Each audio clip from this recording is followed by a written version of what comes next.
कभी कभी ऐसा होता है ना कि लगता है सारी मोटिवेशन, सारी प्रेरणा जैसे खत्म हो गई हैं और हम बस एक जगह अटक से गए हैं। ये एक बहुत ही कॉमन फीलिंग है, हम सबने कभी ना कभी महसूस की है। लेकिन आज हम एक ऐसी पावरफुल और शायद थोड़ा चौंकाने वाले सोल्यूशन को समझेंगे जो इस पूरी सोच को ही पलट कर रख सकता है। तो आज हम किस सफर पर निकलने वाले हैं?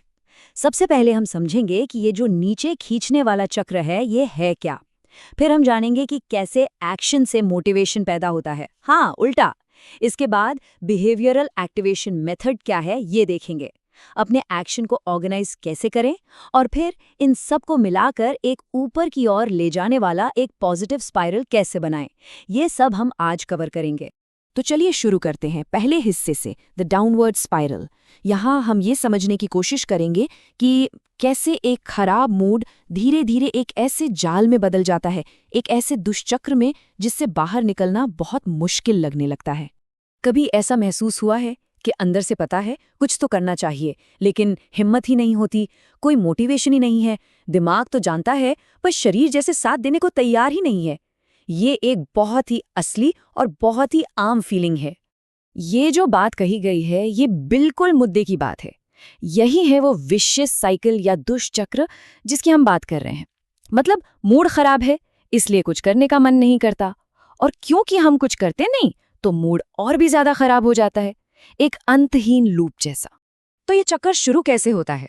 अक्सर इसकी शुरुआत होती है किसी स्ट्रेसफुल इवेंट से, जैसे मान लीजिए नौकरी चली गई या जिंदगी में कोई बड़ा बदलाव आ गया, कुछ ऐसा जो हमारी डेली रूटीन को पूरी तरह से हिला देता है। और जब ऐसा कुछ होता है तो जाहिर है मुश्किल भावनाएं भी आती हैं, उदासी, चिंता, तनाव, एक अजीब सा खालीपन। ये सब महसूस होना बिल्कुल नेचुरल है। अब इन फीलिंग्स का असर हमारे व्यवहार पर पड़ता है। हम चीज़ों को टालने लगते हैं, इसे अवॉइडेंस बिहेवियर भी कहते हैं। जैसे बस बिस्तर में पड़े रहना, दोस्तों के फ़ोन का जवाब न देना, उन सब कामों से बचना जिनमें थोड़ी भी एनर्जी लगे। और फिर आता है इस चक्र का सबसे खतरनाक मोड़।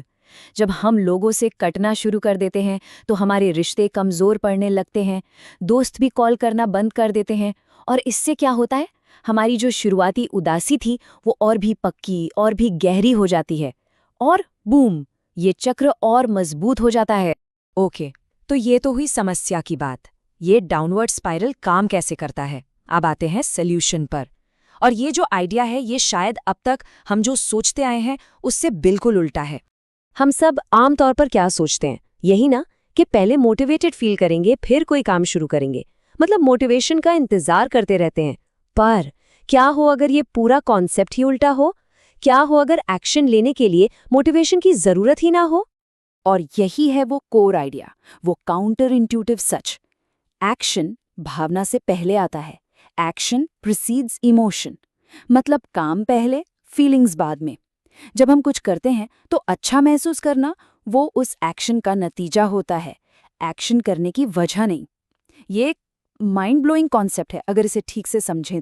ठीक है, तो अगर एक्शन पहले लेना है तो सवाल यह है कि करें क्या, कौन सा एक्शन लें? यहीं पे साइकोलॉजी की एक बहुत ही प्रैक्टिकल टेक्निक काम आती है जिसका नाम है बिहेवियरल एक्टिवेशन। तो ये बिहेवियरल एक्टिवेशन या BA है क्या?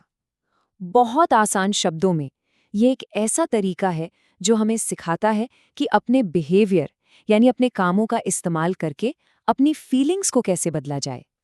ये उस डाउनवर्ड स्पाइरल को तोड़ने का एक सीधा प्रैक्टिकल टूल है। तो इससे शुरुआत कैसे करें? बहुत ही आसान है, एक्टिविटी मॉनिटरिंग से। पहला स्टेप, बस एक पेन और कागज लीजिए। रिसर्च भी कहती है कि हाथ से लिखने का असर ज्यादा होता है। स्टेप 2, हर घंटे बस ये लिखिए कि क्या कर रहे थे और मूड कैसा था। और तीसरा स्टेप, हफ्ते के आखिर में इसमें पैटर्न ढूंढिए। देखिए कि कौन से काम मूड को बेहतर बनाते हैं और कौन से उसे और खराब करते हैं। सिंपल। और हाँ, यहाँ कोई पहाड़ तोड़ने की बात नहीं हो रही है। छोटी छोटी चीजें, जैसे कि ये तस्वीर में दिख रहा है, थोड़ी देर साइकिल चलाना या बस 10 मिनट की वॉक, ये भी हमारे दिमाग में एंडोर्फिन रिलीज कर सकता है, जो ब्रेन के नेचुरल मूड एनहांसर्स हैं। एक्शन छोटा हो सकता है पर उसका असर बहुत बड़ा होता है। अच्छा, ये सब सुनने में तो बहुत अच्छा लगता है, पर सवाल वही है, अपनी बिजी लाइफ में इन सब चीजों के लिए टाइम कैसे निकालें, जगह कैसे बनाएं? तो चलिए अब इसी के कुछ प्रैक्टिकल तरीकों पर बात करते हैं। एक बहुत अच्छा तरीका है अपने कामों को 2 कैटेगरीज में बांटना, डीप वर्क और शैलो वर्क। डीप वर्क ये वो काम है जिनमें पूरा फोकस चाहिए, जैसे कुछ लिखना, कोई मुश्किल प्रॉब्लम सॉल्व करना। ये काम हमें सेटिस्फैक्शन देते हैं। दूसरी तरफ है शैलो वर्क, जैसे ईमेल का जवाब देना, डेटा एंट्री करना। ये काम ज़रूरी हैं, पर इन्हें हम डिस्ट्रैक्टेड होकर भी कर सकते हैं। दोनों ही ज़रूरी हैं, पर दोनों में फ़र्क समझना इम्पॉर्टेंट है। तो जब ये फ़र्क समझ आ जाए तो अगला कदम है टाइम ब्लॉकिंग का इस्तेमाल करना। इसका मतलब है अपने कैलेंडर पर हर काम के लिए एक स्पेसिफिक टाइम ब्लॉक करना। सिर्फ मीटिंग्स के लिए नहीं, बल्कि उन मूड बूस्टिंग एक्टिविटीज़ के लिए भी। वो 15 मिनट की वॉक, उसे भी कैलेंडर में डालिए। सीधा सा नियम है, अगर वो कैलेंडर में है तो उसके होने के चांसेस बहुत बढ़ जाते हैं। तो चलिए अब इन सारे पीसेस को एक साथ जोड़ते हैं।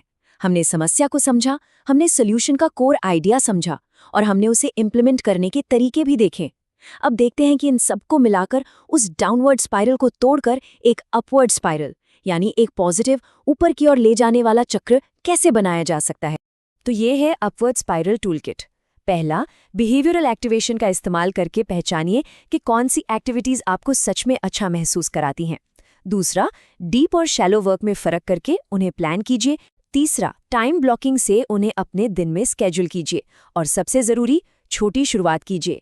And be kind to yourself. इस पूरे प्रोसेस में सेल्फ कंपैशन बहुत ज़रूरी है। बस यही है ऊपर की ओर ले जाने वाला चक्र। लेकिन हाँ, एक बहुत ज़रूरी बात, ये सब टूल्स हैं, ये सेल्फ हेल्प टेक्निक्स हैं, पर ये इलाज नहीं है। ये किसी भी तरह से प्रोफेशनल हेल्प का सब्स्टिट्यूट नहीं है। और प्रोफेशनल सपोर्ट लेना ये कमज़ोरी की नहीं बल्कि ताकत की निशानी है। भारत में अगर किसी को भी तत्काल, मुफ्त और गोपनीय मदद की ज़रूरत है तो ये नंबर है वंद्रेवाला फाउंडेशन हेल्पलाइन +91 9999 666 555। ये 24/7 उपलब्ध है। इसके अलावा टॉकस्पेस जैसे ऑनलाइन प्लेटफॉर्म्स भी एक अच्छा ऑप्शन है, जो एक लाइसेंस्ड थेरेपिस्ट से कनेक्ट कर सकते हैं और एक प्रॉपर ट्रीटमेंट प्लान बनाने में मदद कर सकते हैं।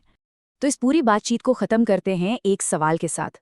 खुद से बस ये पूछना है, अगर कल कुछ शुरू करने के लिए मोटिवेशन की ज़रूरत ही ना हो, तो वो कौन सा एक छोटा सा एक्शन है जिसे कल के लिए शेड्यूल किया जा सकता है। बस एक छोटा सा कदम।